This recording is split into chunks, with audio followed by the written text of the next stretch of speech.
شهية هي سير القديسين، مثل جداول المياه للغروس الجدد، ومفرحة هي ثمرة جهدهم. عندما نقرأ ونسمع سير القديسين يلتهب القلب بمحبة الله، ونسعى للسير في طريقهم وفي التمثل بهم. فقصص القديسين والشهداء والآباء هي بمثابة علامات على الطريق ترشد السائرين في دروب الرب. في ذكرى نياحة الأنبا كراس أسقف عام المحلة الكبرى، نحب أن نأخذ فكرة بسيطة عن حياته، لمحات من حياة مثلث الرحمات. ولد مختار ميخائيل عبد السيد يوم 10 ديسمبر سنة 1958 في قرية الجزائر بمركز صمالوط في محافظة المنيا. دخل الدير الأنبا صموئيل المعترف بجبل القلمون عام 1981، وترحب فيه باسم الراهب متياس الصموئيلي في سنة 1983. ثم انتقل بعد ذلك إلى دير العذراء المحرق عام 1989، وهناك أخذ اسم الراهب سيرافيم المحرقي.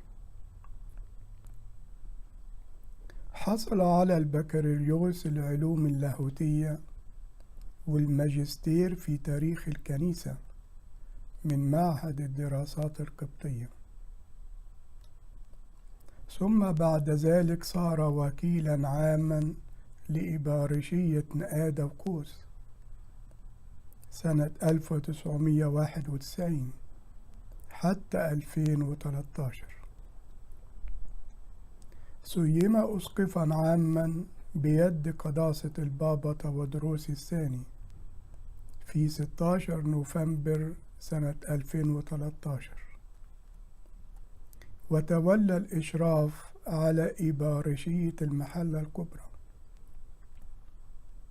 وتولى مسؤولية مقرر مساعد لجنة العلاقات العامة بالمجمع المقدس، ومقرر لجنة إدارة الأزمات المتفرعة منها. رقد في الرب يوم الأربعاء 13 أكتوبر سنة 2021، وقضى في حياة الرهبنة 38 سنة، منها 8 سنوات أسقفا عاما لإبارشية المحلة الكبرى. وقد قال قداسة البابا تودروس الثاني في صلوات تجنيس مثلث الرحمات نيافة الأنبا كراس، قال: على رجاء القيامة وبقلوب مطمئنة، وأن امتلأت بالألم والحزن والدموع، ولكن لنا رجاء ولا نحزن كالباقين. نودع مثلث الرحمات الأنبا كراس الأسقف العام بالمحلة الكبرى وكل توابعها. نودعه خادما أمينا وراهبا تقيا وأسقفا جليلا. وعندما نقف يا إخوتي الأحباء أمام الموت، فهو الحقيقة الصادقة الوحيدة في حياتنا نحن البشر. نعيش على الأرض ونمارس حياتنا وأعمالنا وخدماتنا، ونمارس أعمارنا كلها، ولكننا نتقابل مع الحقيقة الصادقة والوحيدة، وهي حقيقة الموت، وهو الذي ينقل الإنسان إلى الشاطئ الآخر من الحياة، ونقف أمامه لأنه نهاية كل البشر، ونرى إن الله يختار ويقبل إليه النفوس بعد أن تكون قد أكملت مشوار حياتها على الأرض، ونرى إن الموت وهو الحقيقة التي تظهر أمامنا في كل مرة نودع أحد أحبائنا، إنما هي رسالة لكل منا لنستعد، فاليوم آت.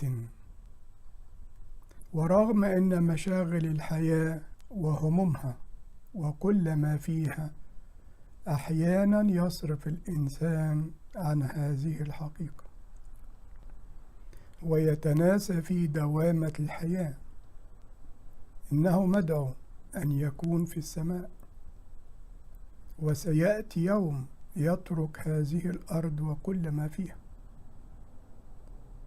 وإذا تذكر الإنسان منا هذه الحقيقة فإنه يتنازل عن كل ما يسبب ألما وتعبا وصراعا وحروبا في حياته، لأنه يأتي يوم يترك كل شيء وينطلق، وقد أخفي الله عنا نهاية كل إنسان. ومتى يترك هذه الحياة لكيما يعطينا دافعا قويا للاستعداد كل يوم، فقد تنتهي الحياة اليوم أو غدا أو بعد غد، ويكون الإنسان دائما متطلعا إلى السماء لئلا تأخذه مباهج الحياة، ويكون متطلعا للسماء، لأنه ما المنفعة يا إخوتي إن ربح الإنسان العالم كله وخسر نفسه؟ ما المنفعة يربح العالم كله ويخسر نفسه في السماء؟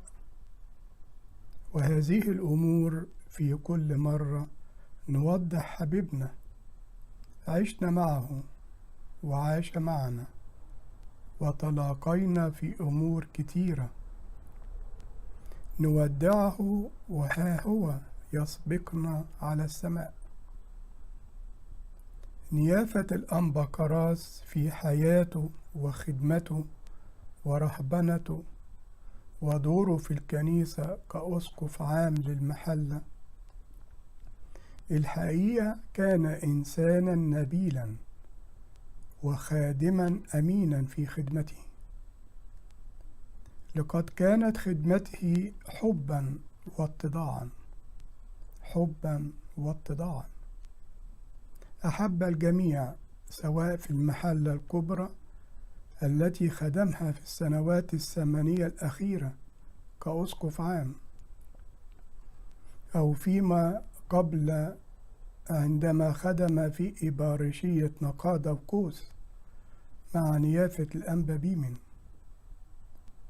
كانت خدمته حبا، أحب الكبير والصغير، وأحب البعيد والقريب، وأحب كل إنسان، وكان حبه يمتاز بالبساطة والوداعة. وأيضا خدمته امتلأت اتضاعا، وهذا الاتضاع هو الذي نجده في القلوب التي تأثرت كثيرا لانتقاله وبحضوركم في هذا اليوم. الأنبا كراس في خدمته في إبارشية المحلة الكبرى منذ 8 سنوات، ومنذ أن أقيم أسقفا في نوفمبر عام 2013. خدم وامتاز أولا بالرعاية، أحب الرعاية جدا،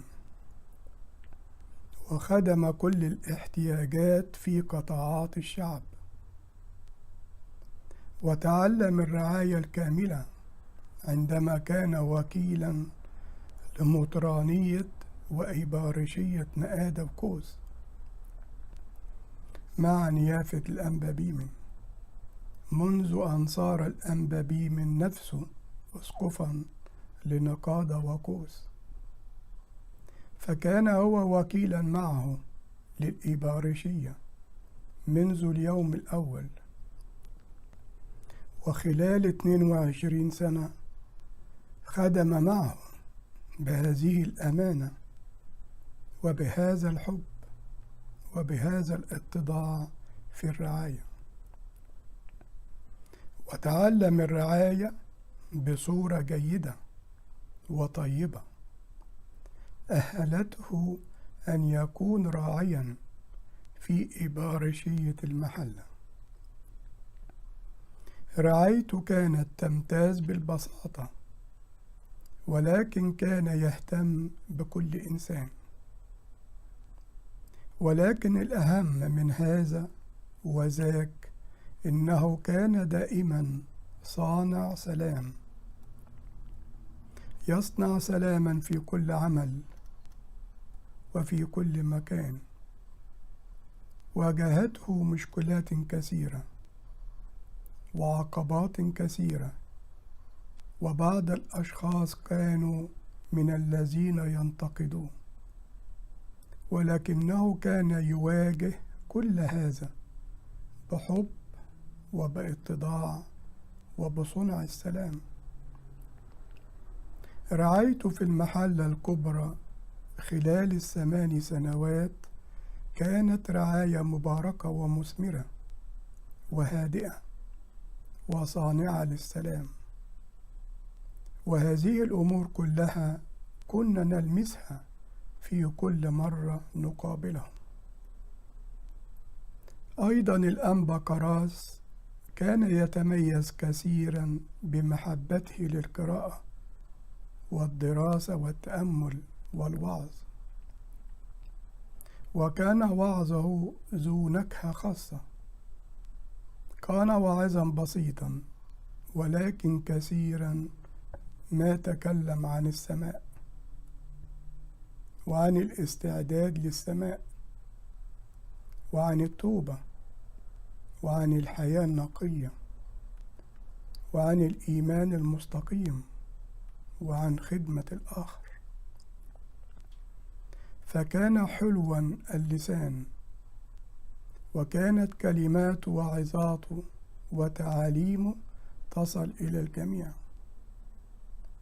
وكانت مؤثرة ومعبرة، وكانت عظات يفهمها الرجل البسيط ويفهمها الإنسان الدارس، وكلها تقوم على الكتاب المقدس وتعاليم الآباء المقدسة. فكان بالحقيقة إنسانا كأنه كنيسة متحركة فيما يقدمه من تعليم وفيما يقدمه من رعاية. ليس فقط الرعاية والتعليم، كان فيها يقدمها بالأسلوب الهادئ.